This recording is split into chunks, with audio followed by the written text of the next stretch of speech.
Buenas noches y esta es otra edición de Sentido Común. ¿Cómo les va?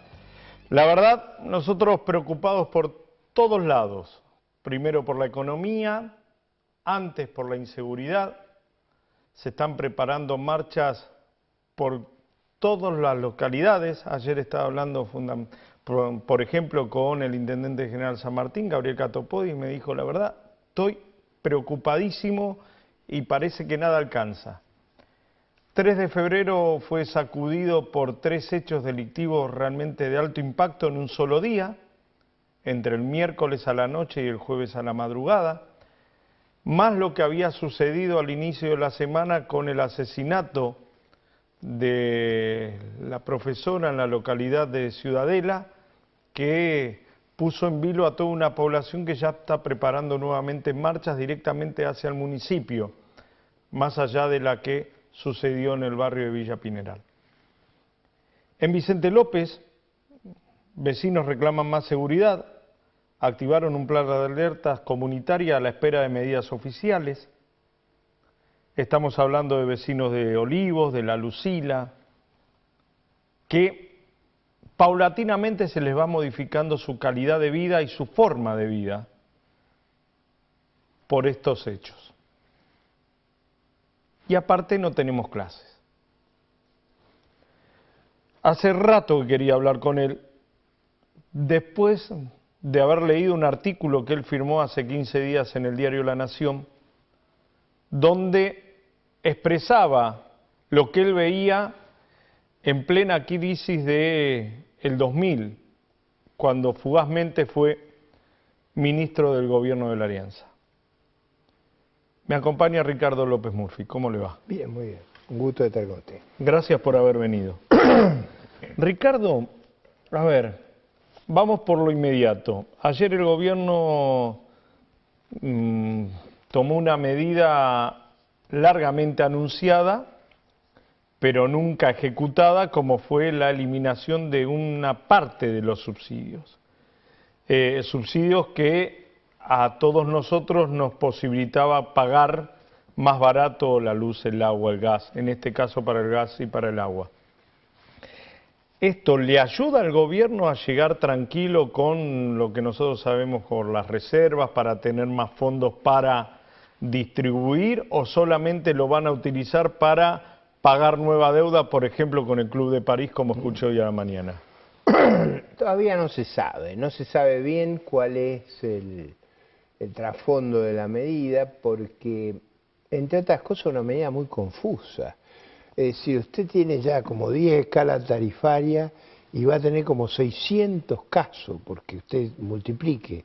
Si usted paga vele o no paga, si usted es minusválido o no es minusválido, si usted es jubilado o no jubilado, si usted bajó el consumo o no bajó el consumo, respecto a qué mes bajó el consumo. Entonces, imagina la cantidad de combinaciones que va a haber. Entonces nadie sabe en verdad de qué magnitud es la corrección. A mí me parece que va a ser importante, sobre todo va a ser muy dura para gente que tenía consumos altos. Ahí va a ser dura. Los consumos altos puede ser porque usted tenga una familia grande, o sea, no necesariamente quiere decir que usted tenga ingresos altos, pero digo, eso va a estar, me parece a mí, fuertemente impactado. En realidad, la idea original de corregir estos subsidios era atenuar el enorme chorro monetario que financiaba la tesorería. O sea, cuando la tesorería no tiene recursos, ¿con qué se financia? Se financia emitiendo dinero. Es esa emisión de dinero la que crea inflación. En general, la impresión que yo tenía, o lo que está implícito en todas las reflexiones que uno puede leer sobre este tema, es que iban a usar la reducción de subsidios como una forma de abatir el déficit fiscal, de ajustar, digamos, ponerlo blanco sobre negro. Ahí también ha sido muy confuso el lenguaje del gobierno, porque ha dicho, no, lo vamos a usar para otra cosa. Entonces eso, ahí es una catástrofe, porque si suben la tarifa para gastar en otra cosa, ahí ya es doloroso de por sí. Si además lo van a hacer para que después haya que volver a hacerlo, es peor. ¿Están acelerando para llegar a como dé en el 2015? Es decir, en lugar de dejar ordenada para la transición, ¿usted le parece que están haciendo todo lo posible para gastar todo lo que puedan tener a mano? Bueno, yo creo que están pegando manotazo. El modelo organizativo se les ha derrumbado en una crisis de reserva enorme que los ha obligado a la devaluación, a la corrección tarifaria y seguramente a un inmenso conflicto. Usted mencionó el conflicto docente. En el fondo, ¿cuál es la lógica del conflicto docente? La lógica es que les quieren pagar menos de la inflación. O sea, no lo dicen, pero... Ayer Barrio Nuevo habló de un pedido salarial de base del 50%, porque dice, ya tenemos 12% atrasados, más los aumentos, más esto, más lo otro. No, pero digamos, si usted me dijera que la negociación está alrededor del 35%, uno diría, bueno, es la inflación que tenemos. No, con esto quiero decir, eso más o menos uno entendería dónde está la negociación. Yo creo que acá hay dos mentiras, una muy complicada del gobierno, que no dice la verdad, que no quiere enfrentar la verdad. Si dijera la inflación es 35%, y queremos darle 30%, porque le queremos bajar los salarios, bueno, a usted no le gustará, le parecerá mal, pero las cartas estarían sobre la mesa. Y luego tenemos el problema también del funcionamiento del sistema educativo. Yo, el taxista que me traía recién para acá, vive en Bernal, y me contó que el chico que va a un colegio industrial ahí, los maestros van muy pocas veces a darle clase. O sea que hay un altísimo ausentismo. Nosotros tenemos que arreglar ahí un problema muy complicado. Me parece que el sistema que tenemos vigente no le sirve ni a los docentes, ni a los alumnos, ni a la sociedad. La sociedad paga mucho dinero para que esto funcione, no funciona, está todo el mundo desconforme, ahí hay que hacer alguna modificación institucional del fondo. Y sobre todo no mentir más. O sea, si el gobierno cree que hay un problema de ausentismo, lo tiene que decir con toda franqueza. Lo tiene que plantear y lo tiene que reflejar con toda firmeza.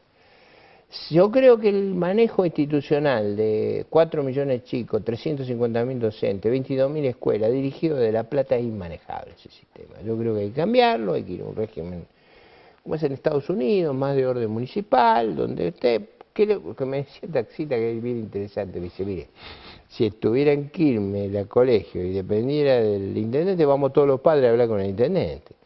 Acá no podemos ir a La Plata, y es verdad, o sea... Este sistema no tiene mecanismos para que usted dialogue con lo que son los verdaderos responsables del proceso. Y como el sistema está muy centralizado, usted no tiene árbitro. Usted siempre necesita tener un árbitro. Por ejemplo, si el sistema fuera municipal, usted entra en un problema muy serio, el gobernador puede mediar. Acá no puede mediar el gobernador, porque el gobernador es juez. Bueno, pero yo me acuerdo que después va a venir Jorge Sargini, que para el otro programa me va a explicar cómo se hace o cómo se hacía, pero yo me acuerdo que en un momento determinado el gobernador Felipe Solá, el ministro Otero, renunció cuando le dijeron que el aumento salarial educativo para todo el país como piso era del 22% en la época de Kirchner primera. ¿Se acuerda? Y Otero le dijo, esto yo no lo puedo pagar en la provincia y me voy. Bueno, ahí viene una cuestión que hay que mirar con cuidado. La provincia de Buenos Aires tiene además otro problema, Alejandro, que vamos a ponerlo blanco sobre negro. Tiene 40% de los habitantes y le toca el 21% de los recursos. Es una provincia pobre, su ingreso per cápita es inferior al promedio del país. Es decir, normalmente la provincia de Buenos Aires tendría que recibir 35-36% de los recursos.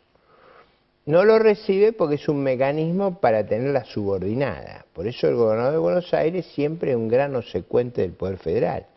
Porque donde no es obsecuente el Poder Federal hay un conflicto inmenso.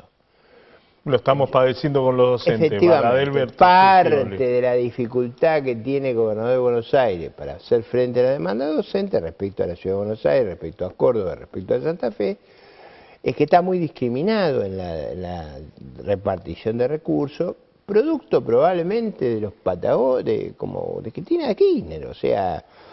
Ella fue una de las constituyentes que hizo el sistema y nunca se han ocupado de hacer la reforma de la coparticipación federal. Ahora, arreglar la coparticipación federal significa darle más plata a la provincia de Buenos Aires y menos al resto de la provincia. O capaz modificar la distribución de la ley del cheque, por ejemplo. Pero digamos, en el fondo hay un problema entre provincias. O sea, usted no puede ser que tenga 40% de la población, tenga un ingreso per cápita inferior al promedio y cobre menos que... ese número, no se puede. Entonces, ahora, arreglar eso es desarreglar el resto de las provincias. Y ahí, es decir, porque el mecanismo en el sistema de coparticipación, para que la gente lo entienda, ha sido saquear a la provincia de Buenos Aires, que es una provincia grande. Es pobre pero grande. Entonces todo el resto ha venido a saquear acá. Entre otros el Estado Nacional. Eso también hay que corregirlo.